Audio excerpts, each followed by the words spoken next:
क्या खूब लगती हो, बड़ी सुंदर दिखती हो। मुकेश ने एक से बढ़कर एक गीतों को अपनी मधुर आवाज देकर अमर बना दिया। हम तुम युग युग से ये गीत मिलन के। मुकेश ने वैसे तो मोतीलाल से लेकर दिलीप कुमार और धर्मेंद्र से लेकर राजेंद्र कुमार और सुपरस्टार राजेश खन्ना से लेकर बिग बी अमिताभ बच्चन के लिए गाया। मैं जानता हूँ कि तू गैर है मगर उनकी आवाज को सिनेमा के सबसे बड़े शोमैन राज कपूर की आवाज मानी जाती रही। मेरा नाम राजू घराना आना, मेरा नाम राजू घराना। वैसे तो ये ज्यादातर लोगों को पता है कि मुकेश ने पहली बार फिल्म निर्दोष के लिए गाया था, जिसे खुद मुकेश पर फिल्माया गया था। लेकिन कम लोगों को ही पता है कि उनका आखिरी गाना कौन सा था और वह गाना कैसे रिकॉर्ड हुआ था। इस वीडियो में उस गाने की रिकॉर्डिंग के बारे में पूरा वाकया बताने जा रही हूँ। कैसे वह गीत मुकेश के लिए आखिरी गीत साबित हुआ, उस गाने की रिकॉर्डिंग के लिए किसने राज कपूर को शराब की बोतल दी थी और क्यों शराब की बोतल खोली ना जा सकी। इस वीडियो में आप जानेंगे और भी बहुत कुछ, तो आप बने रहिए हमारे साथ।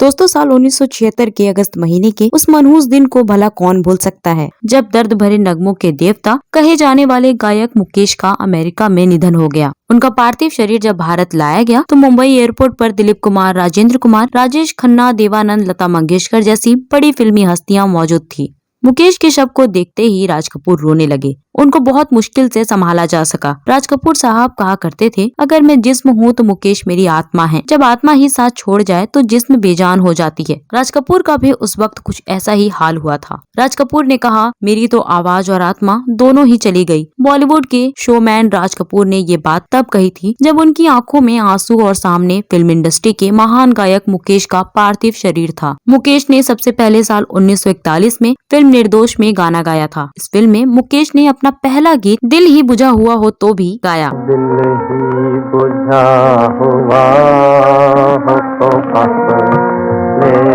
लेकिन साल 1945 में रिलीज हुई फिल्म पहली नजर के गीत दिल जलता है तो जलने दे की सफलता के बाद मुकेश बतौर प्लेबैक सिंगर फिल्म इंडस्ट्री में स्थापित हो गए। इसके बाद फिल्मी संगीत की दुनिया में उनका जादू चलने लगा।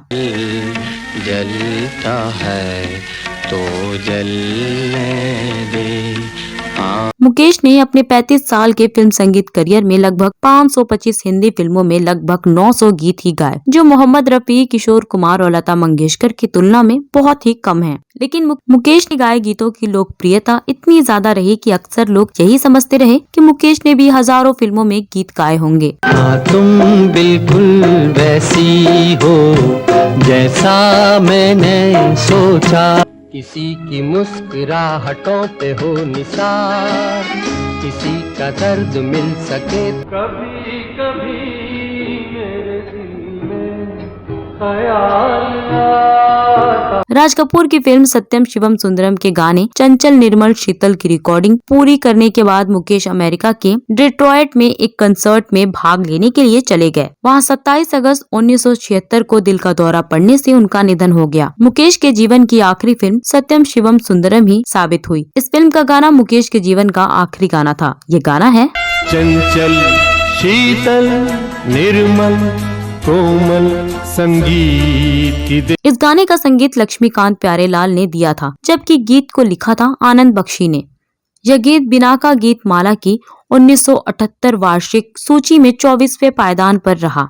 इस गीत की रिकॉर्डिंग की कहानी दिल को छू लेने वाली है। धुनों की यात्रा में लेखक पंकज राग ने इस गीत के बारे में लिखा है कि मुकेश जी को सुबह सुबह अमेरिका के अपने कंसर्ट दौरे की फ्लाइट पकड़नी थी। मुकेश चाहते थे कि अमेरिका जाने से पहले उस गीत की रिकॉर्डिंग पूरी कर ले, इसलिए वो घर से सीधे रिकॉर्डिंग स्टूडियो पहुंचे। वहां उन्होंने राज कपूर के एक सहायक को शराब की एक बोतल दी और कहा कि इस बोतल को रिकॉर्डिंग के बाद खोलना। लेकिन लक्ष्मीकांत प्यारेलाल, राज कपूर और जीनत अमान के साथ इस गीत की रिकॉर्डिंग में इतना वक्त लग गया कि देर हो गई और बिना ये बोतल खोले ही मुकेश सीधा एयरपोर्ट चले गए। वो बोतल राज कपूर के पास रह गई। मुकेश की मृत्यु के कई दिनों बाद एक बार राज को जब तुरंत शराब चाहिए थी तो उनके पास बोतल उपलब्ध नहीं थी और राज कपूर ने अपने परम मित्र को याद करते हुए वो बोतल खोली। इस गाने के फिल्मांकन के बारे में जीनत अमान ने इंस्टाग्राम पर अपने एक पोस्ट में बताया था कि जब राज कपूर ने उस गाने के सीन को समझाया तो मैं आंसुओं की बाढ़ में बह गई। चंचल शीतल निर्मल कोमल संगीत की दे। जीनत अमान ने लिखा है कि दरअसल सत्यम शिवम सुंदरम आर के बैनर के तहत बनने वाली पहली फिल्म थी और मैं शास्त्रीय डांसर नहीं थी। जब राज जी ने इसके सीक्वेंस के बारे में बताया तब मैं रोने लगी। मुझे लगा कि इस गाने पर मैं नृत्य नहीं कर पाऊंगी और मेरे कारण पूरी फिल्म डूब जाएगी। मैंने रोते रोते राज कपूर को अपनी परेशानी बताई। इसके बाद राज कपूर ने प्रसिद्ध कोरियोग्राफर सोहन लाल को मुझे डांस स्टेप सिखाने का निर्देशन दिया। राज कपूर ने कहा कि डांस बहुत जटिल नहीं हो। इसके बाद उन्होंने बहुत ही सरलता के साथ डांस स्टेप सिखाया। इसके बाद टैलेंटेड पोशाक डिजाइनर भानु अथैया ने उत्तेजक परिधान तैयार किए, जबकि कला निर्देशक ए रंगराज ने एक शानदार सेट तैयार किया और इस प्रकार राज कपूर की टीम ने इस गाने के लिए एक अनोखी संसार की रचना की। सुंदरता की हर प्रतिमा से बढ़कर है तू। आपको बता दें कि मुकेश को इस फिल्म का एक और गीत गाना था, लेकिन मुकेश की मृत्यु के कारण इस फिल्म का एक और गाना मुकेश की आवाज में रिकॉर्ड नहीं हो पाया। ये गाना है वो औरत है तू महबूबा। औरत है तू महबूबा तू सब कुछ है। इस गाने को मुकेश को लता मंगेशकर के साथ रिकॉर्ड कराया जाना था, लेकिन मुकेश के निधन के कारण इस गाने को नितिन मुकेश ने लता मंगेशकर के साथ गाया। तो दोस्तों ये था मुकेश के अंतिम गाने की रिकॉर्डिंग की कहानी। आपको ये जानकर कैसी लगी इस बारे में कमेंट बॉक्स में जरूर लिखें। ये गाना आपको कैसा लगता है। इस वीडियो में बस इतना ही। अगले वीडियो में फिल्मों, गीतों और फिल्मी हस्तियों के बारे में जानी अनजानी जानकारियां लेकर हाजिर हो जाऊंगी। तब तक आप अपनी दोस्त और होस्ट सुरभि को अनुमति दें।